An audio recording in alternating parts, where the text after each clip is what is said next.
Hello friends, myself Dr. Pooja Shah, pediatrician and neonatologist at Pooja Children Hospital. તો આજે આપણે discuss કરીશું કે what colour of stool in babies is normal. Green, black, yellow that is normal અને બીજું abnormal શું છે. કે ફર્સ્ટ જ્યારે બચ્ચું જન્મે છે ત્યારે એના સ્ટૂલનો કલર એકદમ ડાર્ક હોય છે, that is dark black in colour, તો દેટ ઇઝ કોલ્ડ મિકોનિયમ અને ઇટ ઇઝ કમ્પ્લીટલી નોર્મલ. પછી જેમ જેમ બચ્ચું 3-4 દિવસનું થાય તો સ્ટૂલનો કલર ડાર્ક ગ્રીન જેવો થાય, તો એ બી નોર્મલ છે. કે બ્રેસ્ટ ફીડ પર હોય કે ફોર્મ્યુલા ફીડ પર હોય જે બચ્ચા, એ લોકોનામાં ડાર્ક ગ્રીન કે બ્લેક કલરનું સ્ટૂલ આવે તો that is quite normal.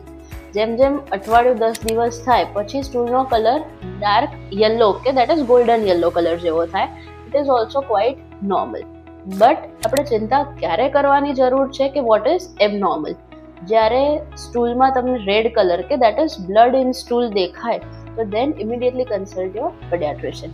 Second, કે સ્ટૂલનો કલર એકદમ પેલ કે લાઇટ ગ્રે કે વ્હાઇટ કલરનો લાગે તો ઇટ સજેસ્ટ કે બચ્ચાને કોઈ લિવર ડિસઓર્ડર છે, then also immediately consult your પેડિયાટ્રિશિયન.